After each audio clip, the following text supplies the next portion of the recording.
आजकल बागेश्वर बाबा धीरेन्द्र शास्त्री जी की बहुत चर्चा चल रही है। हमारे देश में जितने बाबा लोग की चर्चा चलती है उतना ना किसी अर्थव्यवस्था का और ना ही विकास दर की चर्चा चलती है। अभी कुछ दिनों के बाद मेरे देश का बजट लागू होने वाला है, फिर भी मीडिया में, न्यूज़ चैनलों में कहीं कुछ बजट की चर्चा नहीं की जा रही है। केवल हर तरफ बाबा बाबा ही दिखाई दे रहे हैं।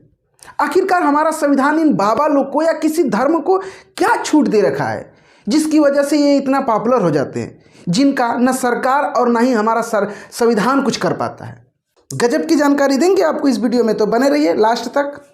आप लोग देखे होंगे एक बहुत बड़े मंच पर एक बाबा बैठे हैं और उनके पीछे बहुत बड़ी भीड़ जो बाबा की भक्ति या कथा में लीन है।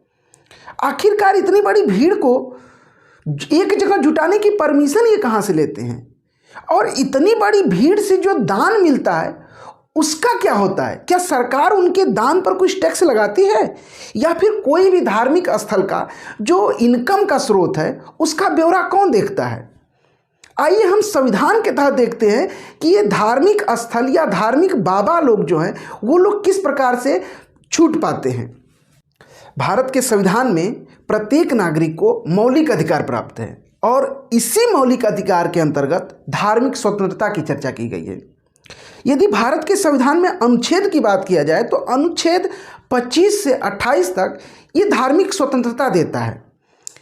इसी स्वतंत्रता की वजह से हमारे सभी बाबा या कोई भी धर्म इतना पॉपुलर हो पाता है। आर्टिकल 25 की बात करें तो इसके अंतर्गत भारत के सभी लोगों को अंतःकरण की स्वतंत्रता दी गई है, यानी किसी भी व्यक्ति को भगवान या उसके रूपों से अपने अनुसार रिश्ता बनाने या संबंध बनाने का अधिकार है। इतना ही नहीं, धार्मिक पूजा पाठ करने का, परंपरा समारोह करने का और प्रदर्शन करने का भी अधिकार दिया गया है अनुच्छेद 25 के अंतर्गत। अब आप बताइए कि अनुच्छेद 25 के अंतर्गत ही इतनी सारी बात हमारा संविधान ही दे देता है। प्रदर्शन भी कर सकते हैं, पूजा पाठ भी कर सकते हैं। आपको बता दें कि अनुच्छेद 26 के तहत कोई भी व्यक्ति धार्मिक स्थान की स्थापना कर सकता है और उसे खुद ही संचालित कर सकता है। यहां तक कि स्थान को चलाने के लिए संपत्ति का अर्जन भी कर सकता है। पूरे संपत्ति का मालिक भी स्वयं रह सकता है। एक संस्थान के नाम पर केवल एक धार्मिक स्थान है, उसके स्थान पर पूरे संपत्ति का मालिक हो सकता है। और धार्मिक स्थानों के पूरी संपत्ति पर सरकार किसी भी प्रकार का टैक्स नहीं लगा सकती। ये बात अनुच्छेद 27 के अंतर्गत कही गई है। अनुच्छेद 28 के अंतर्गत राज्य के द्वारा मान्यता प्राप्त कोई भी धार्मिक स्थान में धार्मिक शिक्षा दिया जाने के बारे में प्रावधान है, यानी कोई भी धार्मिक शिक्षा देने के लिए कोई भी धार्मिक स्कूल की भी स्थापना कर सकता है अनुच्छेद 28 के तहत। तो आपने देखा कि धर्म के लिए इतनी बड़ी भीड़, धर्म के लिए धन का अर्जन करना और धर्म के लिए धर्म स्थान चलाना खुद संविधान ही देता है ऐसी स्वतंत्रता। ऐसा नहीं है कि मेरा संविधान गलत है। मेरा संविधान विश्व में सबसे बड़ा लिखित संविधान है और सर्वश्रेष्ठ भी है।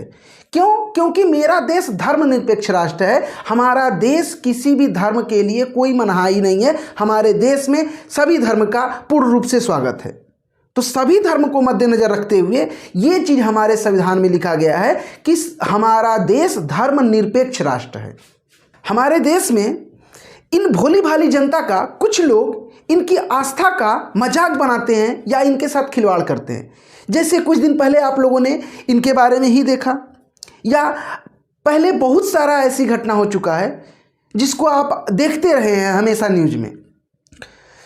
मैं किसी बाबा को या किसी धर्म को कोई खराब या कोई अच्छा नहीं बोल रहा हूँ। आप खुद विचार करिए।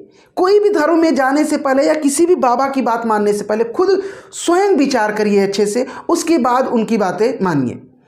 आपको हम बता दें कि हर धर्म के लिए एक मेन ग्रंथ है। जैसे सनातन धर्म के लिए भगवत गीता, मुस्लिम के लिए कुरान और बाइबिल वगैरह वगैरह सबके लिए अलग अलग है।